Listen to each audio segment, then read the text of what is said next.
Hello, it's Jang here with the Mega Construx Halo Heroes Series 3 figures. We're going to take a closer look at each of these. First up, Atriox, why not? One of the brand new characters, the main antagonist for Halo Wars 2. He's built to the same size as a normal figure, the same height at least, but they tried to bulk up the chest as much as they could. Brand new mold, obviously, for that head with all the beard and such. Kind of needs a mouth though. That's one thing that's missing here. They did get very nice paint application for the face paint, I think, with some really good detail on it. Also got a little bit of headband going around with the gunmetal gray here. His weapon looks a little bit small, but that's because the whole figure is a little bit small relative to standard figures. You know, he should be bigger than this, but they wanted to stick with the system and allow him to actually use vehicles that had been made for the standard size. Paint applications on the back of the armor surprised me. Went all the way around. Also some paint applications on the sides of the armor here, on the sides of the upper leg armor as well. We've got some different, of course, non-symmetrical shoulder armor pieces, non-symmetrical lower arms between the two, and just a little bit of overspray or over paint on the weapon, you know, the parts that should be. I guess you could kind of see that as a little bit of glow. I don't think it's intentional where a little bit of red got into the gray areas, but you could see it as glow, so it actually could be seen as something good. But yeah, a pretty good, you know, well done figure. Every single one of these is going to have the base with the name on it, as is standard for the Halo Heroes series. And yeah, that's about it for this one. Let's move on to the next. Spartan Jerome 092 says right there. Pretty obvious. Okay, this is from Halo Wars 1, the original, or the remake, the remastered version, which by the time you're watching this video will either be nearly out or actually will be out, which is cool, which is great. Part of Red Team, one of the named Spartans involved in that game. Really nice print right there. I like that Spartan emblem, the classic Spartan, historical Spartan emblem. Very well done. You know, it's not a flat surface that is stamped onto, but it's nice and crisp. Really no mistakes made with that. The red paint is actually just a little bit matte. Actually, it's fairly matte, which is kind of cool. You know, compared to just doing everything in gloss. The head, the red stripe going through the head, is actually in kind of a satin, so it's not exactly the same. The assault rifle, of course, is the newer mold of the assault rifle. We've had those in a number of sets by now. Good crisp printing on the front as well. Look at that. Nice and shiny with the number designation there. It's actually done in a bright metallic red. This red stripe coming down here looks pretty good. Got just a little bit of red dot right there, but all in all, pretty well done. And just the standard Mark IV armor that we've already seen on a number of them so far, which I've already commented on before. I think is you know, replicated pretty well. Hoya is from Fireteam Majestic, remember from Halo 4, and he's rocking the Operator armor set, not just the helmet. They went through and through with it, and this is another one where they've managed to get the paint applications onto the armor in a pretty solid way all the way around. There's just a little bit of appearance of overspray on the inside here, but you know, you really have to nitpick to find faults with this, especially for something that's still mass produced. We've got the Majestic insignia that's just stamped on over here on the side. That's pretty well done. You actually got some dark gunmetal gray paint applications up here, up high on the armor, and the head, the helmet, has quite a bit of it coming down the sides, down through the chin, and also across the forehead up here on the top. Yeah, this works out pretty well, and I don't miss having an outline around this visor like I usually do, because the colors have enough contrast between them. You know, it stands out well enough. Nicely painted up tactical shotgun there with a little bit of the bright metallic silver color. These are probably my favorite. This is probably my favorite view of this whole figure, because not just the thruster elements back here, but the back of the helmet as well has a lot of detail within it. You know, they got all those circular elements that are well known for the operator variant. Yeah, it's not the most desirable figure, not the most well known or most loved character or anything, but for what it is, it's well done. Okay, Helioscrill or Helioscrill, however you want to pronounce it. This is the first one of these that I've been able to get in my hands that is actually opaque.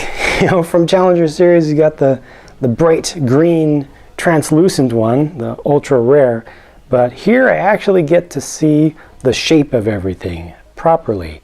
However, this is a very bright color, kind of the school bus yellow, but then they add the wash over it, the dark wash, which is usually a good thing, but with some of these lighter and brighter colors, that wash can end up looking just oily and dirty. And I think that's exactly what happens with this one. It just looks oily and dirty rather than looking more realistic. It looks just off. It looks like he just came out of a big mud puddle, an urban mud puddle that has lots of oil in it.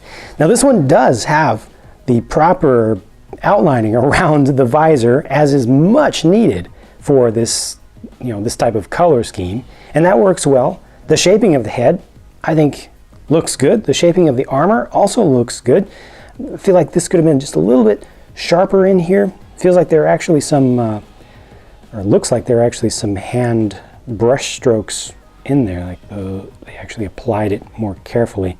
I don't know if that's intentional or if that will be consistent from one to the next, but I really feel like the wash ruins this one, which is very uncharacteristic for me to say, isn't it? I like that. I like how they actually have the holes in the side there. And I also like the red paint applications, the small, thin ones. But of course, I like the Clash DMR skin. I think that was the first skin I ever put on my DMR when I first unlocked a DMR in Halo 5. But yeah, the wash just does not do this proper justice, I think, at all. It's just not right. It's also very shiny.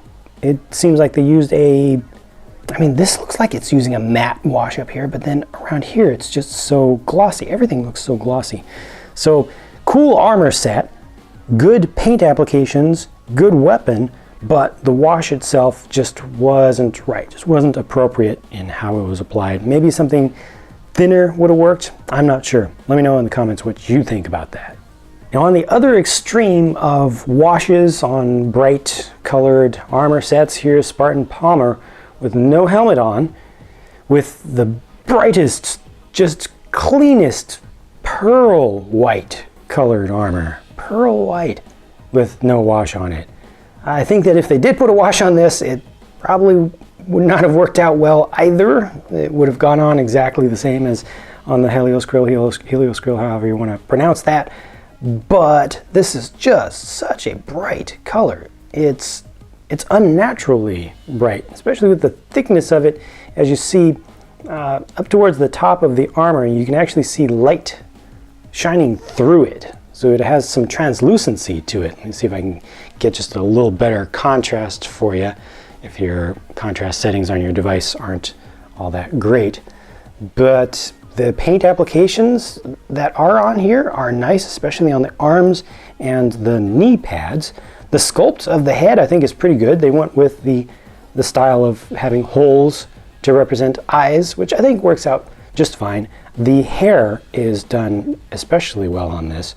Some very fine texturing in the hair. The shoulder pads are also printed up very nicely, but it's just too clean to me. It almost looks like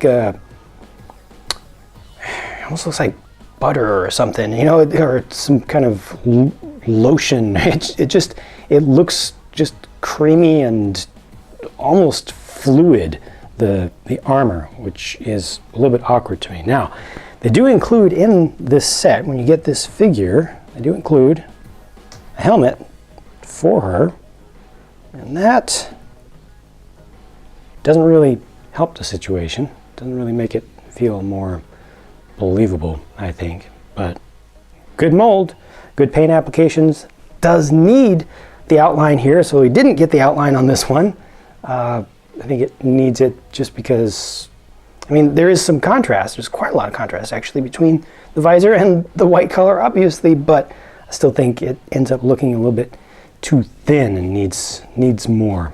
So nice to be able to get this figure, and especially to be able to get another female head to work with this system, especially for, you know, doing custom ones if you want to, but needs some touch up or a different color, maybe something a little bit more subtle and less shiny. Now here's a dude who knows nothing about subtlety, the Red Elite Honor Guard. This is a new super articulated form with removable head or removable helmet. That helmet is quite large, but as with all the Honor Guards that they've done before, the color reproduction is very nice, and all of these, you know, printed up, detailed up gold embellishments are exceptionally nice. That's really good stuff to be able to get out of something that's mass produced like this. You know, such fine details. I think they actually fill up all the space with.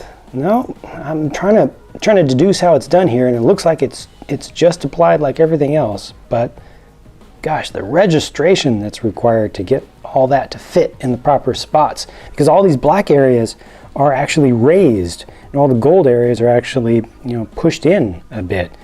So that requires some fine alignment work, definitely some hands-on work involved in that. Let me show you this in comparison to the previous version of the exact same thing.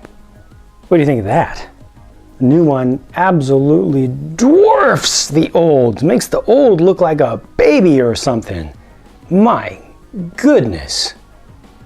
That is such a tremendous contrast, and in fact, the new Honor Guard makes all other figures look small by comparison. Take and put a Spartan at the same level, and this actually looks like it's properly scaled now, or close to properly scaled versus the Spartan.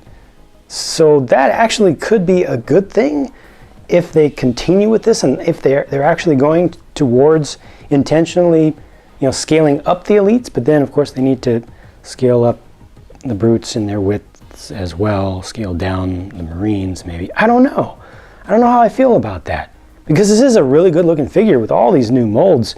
You know, the armor is done very well. Let me go ahead and take off that helmet. You've probably been asking me to do that for a while, but it just has a regular elite head underneath there, light skin tone, which I think works okay with this theme. I think that has a good amount of contrast there. That's a believable look to me. But the side, and also this, yeah, the body armor piece is just as impressive to me as all the detailing that they put onto the gold areas. Just the shaping of it looks really good. But, oh yeah, also has the smaller hole, the newer style of head. But the size, let me know what you think about that size, because I am definitely conflicted about it. Oh, one other thing for collectors and completionists, this is the old staff for the Honor Guard. Notice the difference in color. So the new one is more reddish with the gold that's used, and that's the same gold that's used on the figure. So you'll notice the difference in the paint colors there as well. So this is more reddish, this is more yellowish, and also a little bit less saturated. So that is it for this series. That's all 6 of them. As usual, they're still retailing for about $5 a piece, which I think is reasonable for named characters. And I'm glad that all of them are named, you know, none of the random ones thrown in here. And I think that it's a pretty good value for the amount of work that goes into each of these, although I do feel like more work could have been done on Palmer. Either that, or they could have chosen, or should have chosen, a less bright and less translucent main color. The others are good, with the exception of the wash on the Helioscroll or Helioscroll, which is just a little bit overdone. If that was done a little bit more lightly, or maybe there's even some variation throughout the line, since these are, you know, slightly randomized with that kind of treatment. It's never going to be exactly the same from one to the next. Maybe some of them will actually come out with just a little bit less or a little bit more of the wash actually wiped off as part of the process, which will look even better. Let me know what you think about this series. I hope that I've shown you everything you wanted to see here, and I'll be talking to you again as soon as I can. Thanks for watching.